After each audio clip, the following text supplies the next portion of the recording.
mbokki téléspectateur yu Touba TV amati nañ mbégte di leen jox rendez-vous wala boog di dalal ci rendez-vous bi nga xamante rek rédaction bi moom moo leen koy jox ay bis yu ni tey ci invité de la rédaction bu Touba TV mi ngi wuyoo ci Ahma Fall doon ab ndaw boo xamante ni moom kat mi ngi yëngu rek ci wàllu artisanat ak wàllu surtout innovation nag boo ko tuddee moom moo di ne lu jëm ci wàllu esprit créatif bu ndaw yi fii ci biir réew bu Sénégal moom bokk na ci ñi nga xamante rek moom am na ay mbir yoo xamante ni mettre nañ leen en place surtout ci wàllu e-commerce bi ci wàllu nouvelle technologie de l'information et de la communication ci fan woowu sax la ñuy dalal kii di monsieur Fall monsieur Ahma Fall ñu ngi lay nuyu.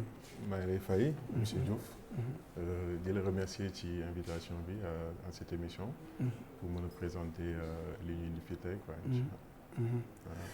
monsieur Fall actualité oblige également jamono ji ñu ngi fii ci biir réew bu Sénégal ci juróomeel bu weer bi nga xamante rek bi fi mbas mi duggee mars ba léegi nii ñu ngi koy toll mbas moomu la sax di wàllum Covid 19 bi tey jii ci biir réew bu Sénégal ci xayma rek ñu ngi war a toll ci ay 7000 cas yu teg yoo xamante ni ba mbir mi tàmbalee ba léegi am nañ ko.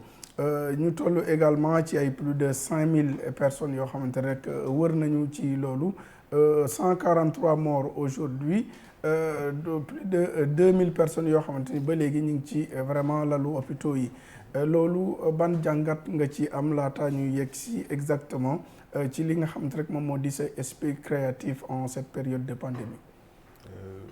waaw li nga wax mooy c'est une réalité. en fait foog ñëpp xam ni. Covid bi c'est une réalité, ça existe. Et que vraiment c'est quelque chose boo xam ni kenn amagul maîtrise. donc lu ñu mën def mooy suivre les mesures barrières. c'est-à-dire les distances sociales. le masque et puis surtout déglu les professionnels de la santé parce que seen domaine la et en plus ñoom ñoo si tane ci information bañ a demee xel rek parce que comme comportement bi sénégalais yu bari am en ce moment en faisant ñi di relâché wu yaakaar ni amul wala lu existé wul wala gisoo ku ko am donc bul ko gëm donc c'est vraiment comportement bu nit ñi war a am la surtout pour protéger les personnes âgées parce que ñoom ñoo gën a exposé ci maladie bi donc c'est aux jeunes et à la population qui est moins touchée par cette maladie-là qui doit les protéger quoi donc nañ ci góorgóorlu te déglu plus personnel de la santé. D'accord message bu am solo monsieur Fall ci wàllu mbas moomu sax maanaam moom la ñuy utiliser comme maanaam situation introductive pour dugg ci li nga xamante rek moom moo di seen créativité seen esprit créatif ak seen esprit entrepreneurial en tant que ndaw naka la yeewoo maanaam ci jamono ji nga xamante ni ñi ngi ci jamonoy pandémie yow am na benn plateforme boo xamante ni mettre nga ko en place surtout ci lu jëm ci wàllum e-commerce mu di vente en ligne mbir moomu naka la dikkee ak qu'est-ce qui vous a donc motivé vraiment ci wàllu entrepreneuriat boobu ba nga mettre en place loolu di plateforme boobu di wàllu e-commerce bi. La plateforme ça s'appelle Abo sur mesure. Donc c'est une plateforme que j'ai mis en place depuis peu. Mais par contre l'idée m'est venue ça remonte de 3-4 ans en arrière. Parce que moi je suis issu d'une famille boo xam ne ay couturiers lañ de grand-père à maintenant mes frères de la famille tout le monde est dedans. Donc ci biir la juddu si la dund en même temps. C'est quelque chose qui m'a été inspiré. Parfois naa voyage yi. sol dara kenn bëgg ko di la laaj nan lay def. parfois doo xam nan ngay jëlee ay mesures am doo xam nan lay amee accès ci couturier yi. alors que c'est quelque chose normalement qui devait être facile. Donc ça m'a inspiré. Je dis pourquoi pas créer une plateforme où on va regrouper tous les couturiers et en même temps les clients ñi nga xam ne bëgg nañ ñawlu ñoom seeni mesure ñu sauvegarder ko ci benn yoon au lieu que ku nekk sauvegarder mesure am à côté chaque couturier ut benn logiciel am di ci sauvegarder ay mesures donc chaque client bu demee feneen bu soxlaa day obligé delluwaat ci keneen jël ay mesures pourquoi duñu regrouper lépp ci benn base de données boo xam ni ñoom ñëpp a koy partager donc l'idée m'est venue comme ça et voilà c'est ce qui m'a poussé à créer cette plateforme-là et en même temps surtout et c'est surtout li may gën a remarquer parce que moi je vis dedans en immersion interne xam naa yan problème le tailleur yi di rencontrer yan problème le client yi di rencontrer c'est-à-dire en interne essayer de voir maintenant comment nan lañ mën a def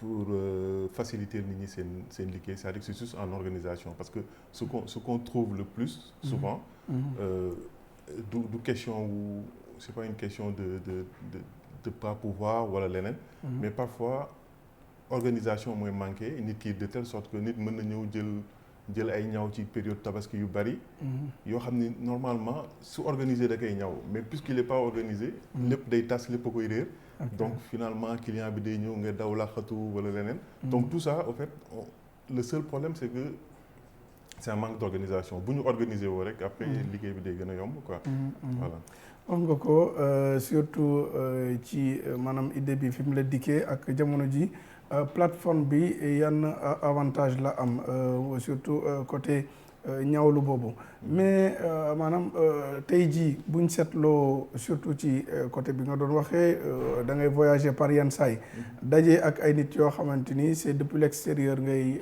jëlee seeni mesures ak yooyu même si c'est gardé au niveau de la plateforme wàllu logistique bi nga xamante moom ngeen di redéployer juste après maanaam service fait bu ngeen defalee benn client benn maanaam ñaw war ko yóbbul fii ak extérieur ay États-Unis France wala Allemagne wala quelque part même ba ci sous-région bi yooyu yan jafe-jafe ngeen ci am ak naka ngeen di def ba mën a ventiler tout ça waaw généralement au fait parce que au fait solution boobu dafa jiitu au fait parce que généralement il y a le système avec les GP parce que bon le Sénégal est vraiment voilà donc avec les GP et en même temps il y a le système DHL qui encourage maintenant beaucoup de couturiers et aussi il y a un jeune start-up qui s'appelle Wikari c'est des jeunes Sénégalais qui l'ont monté et eux ils sont capables de récupérer tout ce qui est produit fini et de les livrer à temps réel avec une garantie donc c'est des initiatives aussi à encourager parce que vaut mieux qu'on travaille en synergie, voilà, en synergie avec des jeunes Sénégalais qui créent leur plateforme et qui le mettent à disposition pour couturier aussi bien pour les clients donc léegi plateforme bi abo nan nga wax abo sur mesure tey jii nii le Sénégalais lambda bu nekk quelque part dans le monde wala fii sax au niveau du Sénégal bu soxla woon tey avec votre boîte Sénégal broderie benn mbir boo xamante ni bëgg na ko vraiment commander si yéen comment il fait pour y accéder donc abo c'est facile parce qu'en fait c'est une plateforme avec ñaari interface il y a le client en fait le client quand il vient il s'inscrit et il renseigne ses mesures bu dugalee ay mesures am déjà c'est sur la plateforme avec son numéro de téléphone et le couturier moom il crée son compte il met ses modèles il nomme les modèles et puis en même temps gère les rendez-vous et les commandes donc client bu commandé mën na en fait quand le client vient sur place parce que la plateforme si vous voulez en fait en quelque sorte ça regroupe trois choses site internet application mobile et application de gestion quoi genre logiciel de gestion du travail et d'organisation donc au lieu d'avoir ces trois outils dispersés on les regroupe ci même kii bi mu nekk une forme d'application donc yow boo ñëwoon tey en allant en abo sur mesure gis benn boutique am lu la intéressé boo ñëwee sur place sur la boutique automatiquement l'application devient un logiciel pour le couturier donc parce que bu lay jël logiciel lay nekk quoi mais su fekkee yow da nga koy def à distance par exemple nga gis couturier bu nekk Touba nga bëgg ci ñawlu automatiquement ça devient l'application devient vraiment une application, un site internet boo xam ni da nga ciy commander directement. Ok. Donc c'est ça l'utilité quoi. Ça Donc ça va. permettra de réduire les distances, Mhm. un gain de temps pour le client aussi bien pour le couturier. Et il y a un suivi sur les commandes, aussi bien sur les commandes et les rendez-vous. Donc, c'est une nouveauté également, c'est un esprit vraiment d'ingéniosité d'avoir mis en place ay plateforme yu ni mel dans le souci comme ni nga ko waxee léegi de bien faire et dans le souci de l'efficience surtout. Mais ku wax mettre en place quelque chose, on sous-entend à chaque fois ay difficultés pour la mise en place, wala ay difficultés dans le mode de fonctionnement. Yan si nga noté ne vraiment vous rencontrez certaines difficultés par rapport à ça. Li ci ëpp c'est l'acceptation en fait, parce que le Sénégalais, pour accepter loo ko lu bees, c'est très difficile. Surtout. Je donne une anecdote. J'avais contacté une dame. Je ne connaissais pas en fait, j'ai juste vu sur Instagram qu'elle était bien suivie, elle faisait de belles choses. Ma woo ko, je l'ai appelé, ma ni ko écoute, j'ai une plateforme bu ma la bëgg a proposer, est-ce que am nga logiciel de travail? Elle m'a dit non. Ma ni ko bon, c'est une plateforme, c'est gratuit pour l'instant. Parce que moi je la mets gratuitement au début, aussi bien pour les couturiers, parce que c'est gratuit pour les clients en façon, mais pour un support, pour aider les gens à commencer pour l'instant, on le met gratuitement. Donc je lui ai dit, ça te permettra de gérer ce job, gérer ses commandes, tout ça. Elle m'a écouté. Moi, ba pare mun ma non, grand merci parce que da ngeen ñuy nax rek quoi. En fait, et ça m'a fait un tic. J'ai dit non. Est-ce que moi je me suis trompé de cible? Voilà, en fait, voilà, c'est que le Sénégalais est un peu. Voilà, parfois dañuy xaw a daw. Mais on peut concevoir également que c'est l'effet vraiment néfaste des nouvelles technologies. Parce que tamit à maintes reprises, on entend sur les émissions partout des genres d'arnaques. Xam naa yooyu tamit mën na am mu jàpp tamit ni vraiment elle n'est pas tombée sur la bonne personne. Voilà. Mais en tout cas, quoi qu'on puisse dire, l'esprit est innovateur et vraiment c'est quelque chose également à saluer. Au niveau également de ce link bi war a am entre vous ci wàllu start-up yi surtout côté création, est-ce que vous êtes en train de discuter avec des jeunes de vos profils wala de profils différents pour vraiment mën a linker liggéey yi nga xamante moom ngeen di def? Oui, on avait discuté avec effectivement avec Wikari. J'en ai discuté aussi avec l'association des jeunes maîtres tailleurs du Sénégal, la DESMA. Pour qu'ils essaient, parce que moi ce que je veux leur faire comprendre, c'est que pour ce monde d'aujourd'hui, en fait, faut qu'on se regroupe pour être fort, en fait. Quand on n'est pas regroupé, on est moins fort. Parce que Sénégal, par exemple, il y a 16 millions d'habitants. Machallah, en fait, le couturier sénégalais est reconnu en Afrique et dans le monde. Et pourtant, il y a 3 pays essentiels où il y a beaucoup de couturiers, c'est le Bénin, le Nigeria et le Sénégal.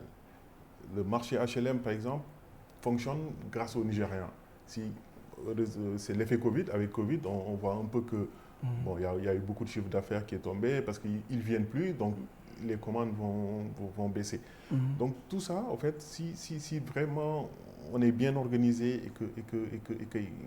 et qu'on met en place un système qui permettra aussi bien le couturier, celui qui vend le consommable, c'est-à-dire que les merceries, ceux qui vendent les tissus, si ils se regroupent et se mettent en synergie, je pense qu'ils peuvent faire aussi bien, aussi ceux qui font de la logistique, ça peut apporter quelque chose. On parle de hub, dans beaucoup de choses, de transport, mais pourquoi pas, par rapport au plan Sénégal émergent, pourquoi pas créer un hub de la mode, en fait. Le Sénégal peut vraiment prendre cette place. Et pourquoi pas. Ok. Voilà. Donc vraiment cet esprit créatif, tudd nga léegi également la situation que vit surtout le marché HLM en cette période de pandémie. Yéen, à votre niveau, au niveau donc du e-commerce, est-ce que vous avez senti également un effet un peu négatif par rapport à cette pandémie? Et en plus, est-ce que vous avez bénéficié surtout du programme de résilience du chef de l'État? Oui, le e-commerce, bon, parce que en fait, tout ce qui est lié à l'Internet, finalement, par rapport au Covid, en fait, ça fait un boom, en fait. Ça fait réfléchir aux gens qu'il faut aller maintenant sur d'autres interfaces on peut continuer à travailler sans se voir. Les gens peuvent travailler sans se voir, c'est surtout ça. Moi, par exemple, en fabriquant l'application avec mes développeurs, on s'est vu 3 ou 4 fois sur plus d'1 an. Et pourtant, on travaille tous les jours. Donc, c'est juste pour dire qu'on n'a pas besoin d'être sur place pour travailler. Donc, cette situation-là, bon, il y en a certains qui en ont beaucoup gagné, d'autres non. Donc, c'est après ce malheureux événement qu'il faut faire le point et voir la moitié positive, qu'est-ce qu'il faut rapporter de plus. Et voilà. On vous a trouvé également au niveau de Sénégal Broderie en train donc de confectionner des masques au niveau pendant donc cette crise. Est-ce que toute la chaîne de travail est prise en compte dans la gestion de votre plateforme? Ouais, forcément, parce qu'au fait, les masques finalement c'est arrivé à un point et puis en quelque sorte, on va dire que c'est un rescousse pour les acteurs de la mode, parce que sinon, je pense que ça allait arrêter ou bien ça allait être pire. Donc, l'État a mis en place ça. Bon, ça a sauvé peut-être beaucoup de certaines entreprises. C'est bien, c'est à encourager. Et bon, on va dire c'est pas mal, comme on dit, c'est pas mal comme initiative. Et ça permet aussi de voir comment les ouvriers peuvent s'adapter. Parce que généralement, c'était pas ce type de confection que les gens faisaient. Mais automatiquement, il y a urgence, on a besoin de ça, les gens, ils apprennent. Les gens, ils apprennent vite, ils savent qu'ils doivent faire ça, ils s'adaptent. Et si c'est pour le pays, c'est pour... voilà. Donc, il fallait s'y mettre, quoi. Ok. Tout à l'heure, vous avez parlé surtout du Sénégalais lambda qui ne comprend pas exactement le e-commerce, surtout qui est en ligne. Maintenant, à votre niveau, quel plan de communication vous envisagez mettre en place pour sensibiliser vraiment sur les Sénégalais sur l'importance de cette plateforme? En fait, moi, je dirais que une plateforme généralement de e-commerce est déjà écologique, en fait. C'est-à-dire, si 50, 100 personnes doivent chacun prendre sa voiture, dem si tailleur à cette période, sur une période de 10 km, en fait, si on peut gagner beaucoup de choses. On gagne du temps, et puis en même temps, moi, je vis par exemple au Nigeria aujourd'hui. Je veux venir au Sénégal parce que j'ai entendu dire qu'au Sénégal, il y a de bons couturiers. Mais par contre, si je connais 2 ou 3 couturiers, pour venir, il faut que je voyage, je vienne. Et je ne verrai pas tout. Parce que même en passant devant une vitrine, on voit 5-6 modèles maximum. Et par contre, quand on est chez nous, on est devant notre téléphone ou notre tablette, on rentre dans la boutique et on peut voir jusqu'à 40-50 modèles. Donc l'avantage du e-commerce et des plateformes, c'est ça. C'est-à-dire qu'on peut voir plus, on gagne du temps. Et côté couturier, pareil, quelqu'un qu'on ne connaît pas, par exemple, il y a je sais pas, à Diourbel, tu fais de belles choses. Par contre, si 3 millions de Sénégalais qui vivent à Dakar, qui consomment une couture de Diourbel d'Oulegis, à travers ces plateformes mën na la permettre ñu gis li ngay def. et puis mën a commander sans même ñëw ba Diourbel jaru ko. parce que fi ngay toog commander mu fekk si la donc en gros. plateforme yi faut que nit ñi accepter ko xam ni. avantage la pour. clients yi avantage la pour couturiers yi. Voilà. C'est une mode quoi dafa xew surtout avec. Et puis on l'utilise pas même si on n'adhère pas. On adhère à d'autres plateformes te plateformes ñeneen la. que ça soit Instagram parce que bon Instagram ou WhatsApp wala Facebook maintenant on voit à la mode tout le monde fait du dropshipping. da ngay ñëw gis ay marchandises ci benn boutique. toutes les femmes surtout et puis c'est bien elles vont faire du dropshipping dem jël marchandise boo xam ne yow yoroo ko sax nekkul ci yow benn boutique la nekk nga ñëw photo ko ñëw dugal jaay voilà mais c'est bien d'encourager ça mais faisons-le avec nos propres plateformes et nos propres moyens. Ok voilà. léegi également léegi laa la doon laaj également une question boo xamante ni certainement vous n'êtes pas revenu là-dessus. muy wàllu plan de résilience bi nga xamante ni moom la ñu tegal pour tous les travailleurs.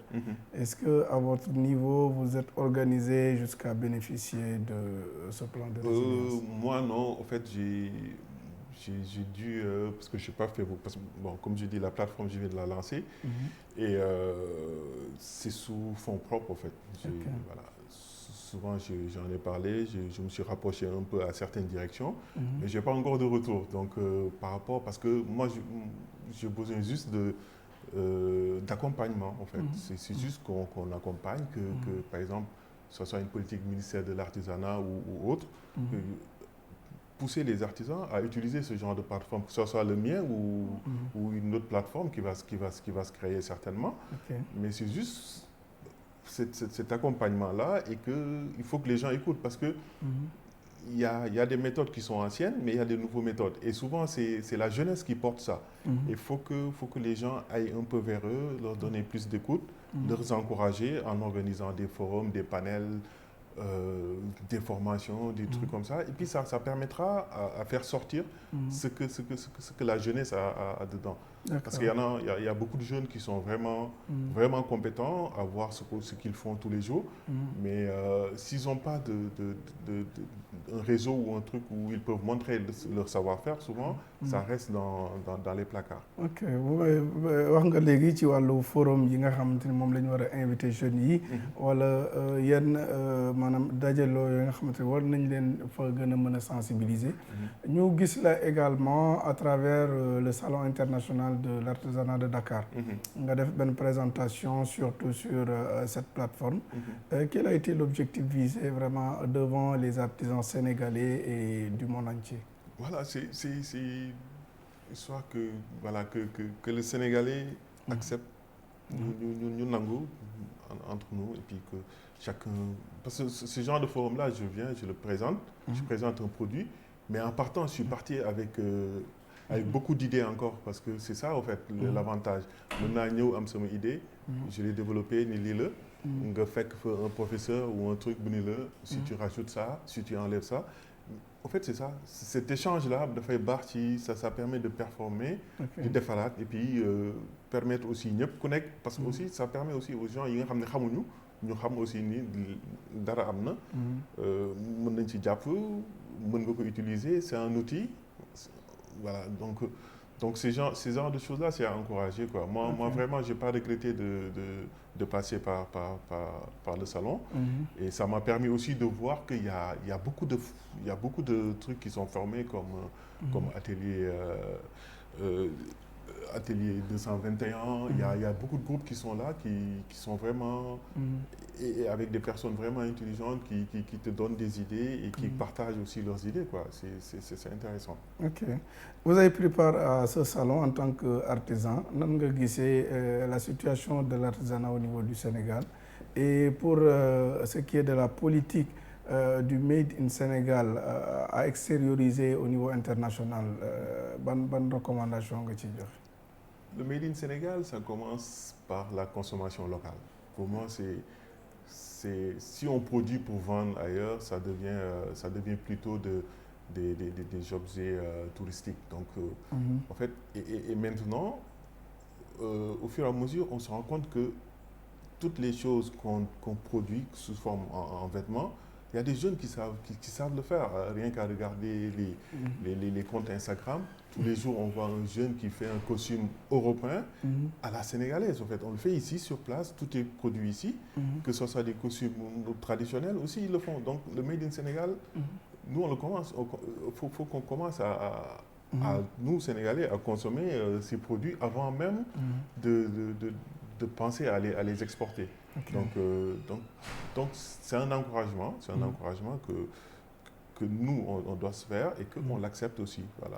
Okay. C'est bien on ne va pas refuser les jogging à l'extérieur parce que si on refuser, il y a des tamit quoi activité. Donc faut qu'on soit un peu conciliant là-dessus.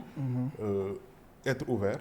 Man mën naa ñëw jënd si yow mais yow mën nga jënd si man mais en tout temps man li may defal aussi naa koy sol mettre ko en avant pour que keneen bu ko gisee moom bëgg na ko et puis je peux prendre quelque chose de chez toi parce que kenn amul science exacte quoi mu ni fee la daxee wala kii rek moo mën quoi donc parfait quoi voilà faut que ok léegi ci wàllu plan Sénégal émergent bi nga xamante moom la suñu autorités yi yëpp maanaam di vanté d'ici à l'horizon 2035 am na ci pilier bu am importance boo xamante il mise sur ça mu di wàllu axe 2 bi nga xamante ni wàllu capital humain la jëm yow vous êtes jeune sénégalais donte vous avez l'esprit créatif quel message lancez-vous à vos compatriotes sénégalais vraiment pour mën a gas seen biir bopp yi exactement pour wàllu créativité ñu gën ci góorgóorlu ak wàllu entrepreneuriat en tant que ndaw.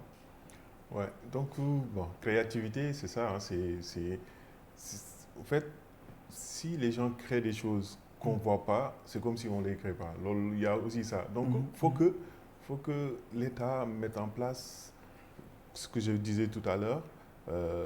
Ce genre de système ou de structure yoo xam ni dina permettre tous ces jeunes sous forme de concours wala leneen ce qui va permettre aux gens parce que certainement aujourd'hui peut-être même l'application que j'ai fait il y en a d'autres qui ont des idées de la même de la même sorte donc mais ñoom peut-être amuñu lu leen encourager pour ñu continuer si mais si demain on dit bon voilà, il y a un salon qui va se passer ou bien il y a un concours qui se passe ici et que c'est tel ministère qui organise, venez montrer ce que vous faites. Je pense que ça va les motiver plus et les gens verront que voilà, c'est à l'image du Rwanda par exemple qu'on cite souvent. Eux c'est comme ça parce que beaucoup de jeunes sortent des choses en niveau de technologie mais c'est juste parce qu'on les encourage à le faire. Okay. Mais s'il y a l'encouragement, je pense qu'on aura beaucoup de choses. Voilà. Ok. Kon lan mooy doon ce dernier mot en tant que PDG bu Abo Sur Mesure plateforme boobu. C'est un remerciement. Je vous remercie d'abord, M. Diouf, pour l'invitation. Merci. Je remercie ma famille, mes amis, ceux qui me supportent. Parce que c'est moi, comme je dis, c'est une application. J'y ai pensé, mais je ne suis pas seul. Parce que je peux avoir juste la pensée, mais avec les gens avec qui je travaille, avec les gens avec qui je discute, parfois ils te donnent une petite idée. Bon, peut-être ça peut révolutionner dans le travail. Donc, en tout cas, c'est un remerciement. Et puis je pousse les jeunes, à tous les jeunes aussi, s'ils ont des idées, qu'ils essaient de les réaliser. C'est dur, c'est pas facile, mais il faut y croire. Et puis voilà, après... Engagez-vous, quoi. Voilà, motivation, tout ça. Merci beaucoup. Kon Touba TV mi ngi lay jaajëfal may fàttali ne mbokku téléspectateurs yi tey rédaction bu Touba TV mi ngi doon dalal ki nga xamante ne moom moo di Axma Fall doon benn jeune sénégalais boo xamante ni mi ngi yëngu ci wàllu artisanat développé tamit application bu tudd Abo Sur Mesure doon rek application boo xamante ni ñu ci bëri mën nañ cee jaar pour def seeni commande surtout ci wàllum liggéeyum tailleur kon ñu ngi lay jaajëfal. Jërëjëf, merci. kon Touba TV mi ngi leen di jox dig daje ci beneen numéro wala beneen invité de la rédaction ñu ngi leen di jaajëfal ñi nga xamante ni ñoom ñoo féete également ci wàllu régie bi.